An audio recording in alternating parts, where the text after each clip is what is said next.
Le 21 mars 2025, Cyril Hanouna annonce en direct la fin de TPMP. Le dernier numéro est prévu le 26 mars. Quelques jours avant, Mediapart sort un enregistrement, disons, un peu tendu. Tu viens quand tu veux ici et tu viens me casser les couilles à l'antenne? Non mais t'es un taré toi, parce qu'on a fait 2 vannes sur toi? Non, pas de vannes. Ouais bah 10 vannes, même 10 vannes, même 20 vannes. Je fais 50 vannes si je veux. Mais alors? Quel est le problème? Tu fais pas 50 vannes toi sur toi? Je fais toujours les mêmes vannes sur toi? C'est tout le temps là, ça fait mal. Mais allez arrête un peu, tu nous casses les couilles là. On a la même embrouille dans la rue, je te mets en sang. Voilà, je te le dis. Je te le dis. Je te le dis. Et je te le dis.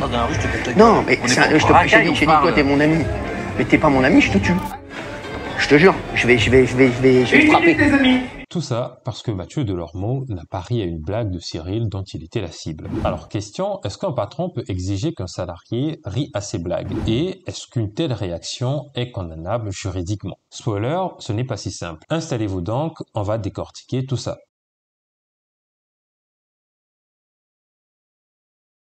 TPMP est une émission qui repose en grande partie sur un usage intensif de l'humour et du rire. Ça fait partie de l'ADN de l'émission, du décryptage d'actualité, certes, mais saupoudré de moqueries, de blagues à répétition, de piques entre collègues, bref, ce qu'on appelle aujourd'hui de l'infotainment, informé en divertissant. Dans ce cadre, tout le monde doit jouer le jeu, animateur comme chroniqueur. Mathieu Delormeau, en refusant dans cette séquence de rire en exprimant son malaise, face aux blagues dont il est la cible, refuse de jouer ce jeu. Et c'est donc là qu'intervient notre question. Un employeur peut-il exiger qu'un salarié rie à ses blagues? Sur le plan juridique, on peut mobiliser la liberté d'expression. On l'a vu dans une autre vidéo, celle sur l'affaire Tex, et d'ailleurs si vous ne l'avez pas vue, n'hésitez pas à aller y jeter un coup d'œil. On a vu que l'humour relève de la liberté d'expression. Mais qu'en est-il du rire? Le rire, contrairement à l'humour, est souvent perçu comme une simple réaction mécanique, une réponse spontanée à une situation comique. Et pourtant, on peut défendre l'idée que dans certains contextes, le rire est une posture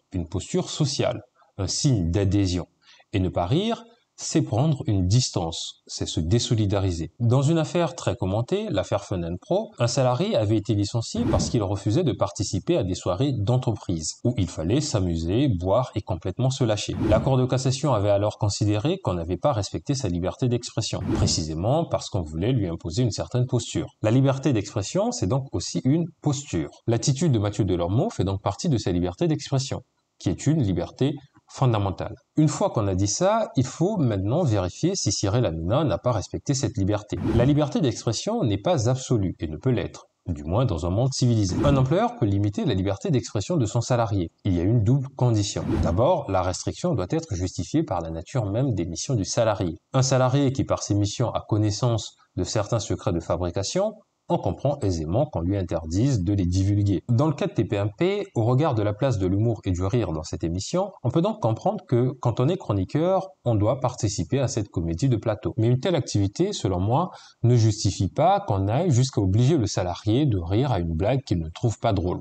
Ensuite, la restriction doit être proportionnée au but recherché. Quel est le but et est-ce qu'on ne peut pas atteindre ce but par un moyen moins restrictif? Quand Cyril Hanouna exige que Delormeau rie à ses blagues, le but recherché est de maintenir ce ton léger, divertissant, inhérent à l'émission. Mais là encore, pour atteindre cet objectif, aller jusqu'à exiger au salarié qu'il rie aux blagues de son patron me semble excessif, donc disproportionné. Bref, dans cette séquence, on peut considérer que Cyril Hanouna dénie à son chroniqueur sa liberté d'expression, liberté fondamentale.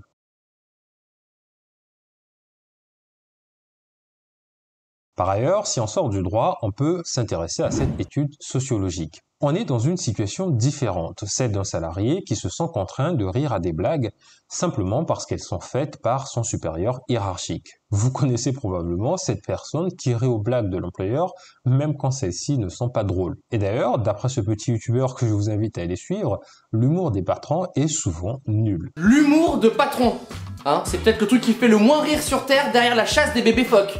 Qui ça fait rire ça? Bah alors Cyprien, on est parti plus tôt hier soir? Ah oui, en fait, je devais aller chercher ma fille. Bah je vais devoir vous virer, comme ça vous serez encore plus tôt chez vous. Elle est bonne, hein?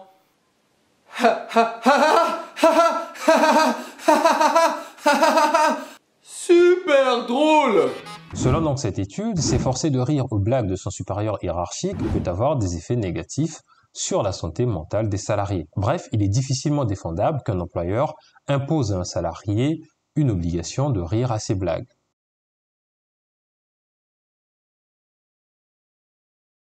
Lors de son audition devant la commission d'enquête sur les fréquences TNT, Cyril Hanouna a dit ça. Et mon franc-parler et ma liberté dérangent. Un de ses collaborateurs de longue date, Lionel Stan, disait en 2023 « Il n'y a pas de Cyril Hanouna, il est comme il est à l'antenne, franc. Si ça ne lui plaît pas, il ne prend pas les formes pour le dire. Être franc, c'est une chose. Et c'est tout à son honneur. Mais quand on est patron, ne pas prendre les formes, surtout pour faire des reproches à un salarié, ça peut être problématique. Dans le cas de cette séquence, il y a 2 pistes permettant de la sanctionner juridiquement.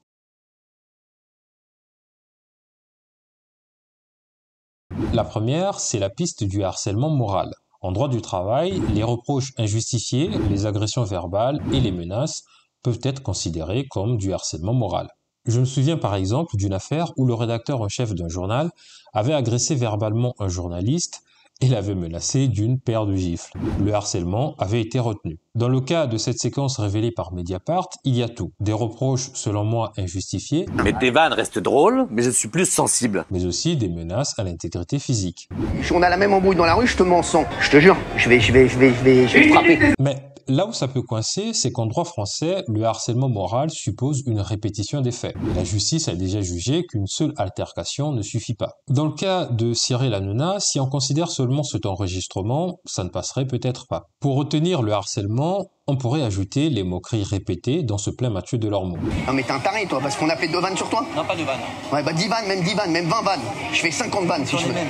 Mais alors? Tire tout le temps là, ça fait mal. Mais allez arrête un peu, tu nous casses les couilles là. Si elles sont retenues, le harcèlement moral sera alors caractérisé. Dans le cas contraire, pas de harcèlement moral, car on n'aurait qu'un acte isolé.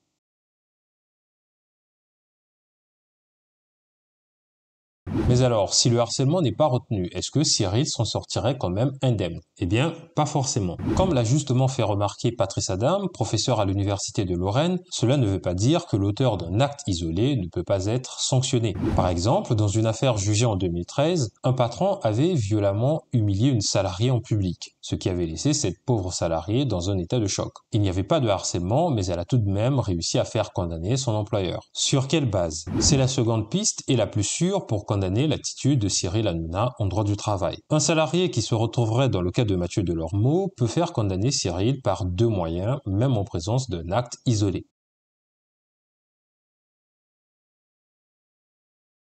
Le premier, c'est la prise d'acte. C'est une façon pour le salarié de rompre le contrat. Alors, ce n'est pas toujours clair, mais en gros, pour faire simple, le salarié démissionne parce qu'il a des choses suffisamment graves à reprocher à l'employeur. Et l'employeur sera condamné à lui verser des indemnités. C'était d'ailleurs le cas dans l'affaire de 2013 dont je viens de vous parler.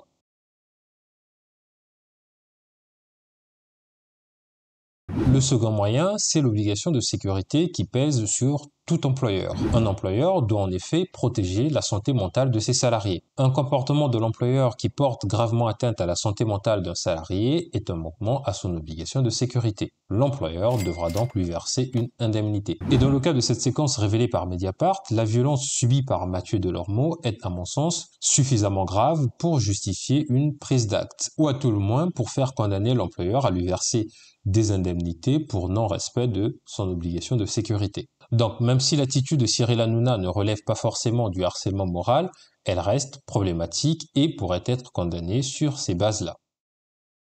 Mathieu Delormeau n'a pas souhaité poursuivre Cyril en justice et affirme être en bon terme avec lui, et tant mieux pour lui. Mais cette affaire reste un bon prétexte pour répondre à la question plus générale, un patron peut-il exiger qu'on rie à ses blagues? La réponse est non. C'est aussi l'occasion de rappeler que des reproches injustifiés ou agressifs ne sont pas tolérés dans le cadre d'une relation de travail, même si on est franc. Merci d'avoir suivi cette vidéo jusqu'au bout et dites-moi ce que vous en pensez en commentaire. Et bien sûr, likez, abonnez-vous, partagez.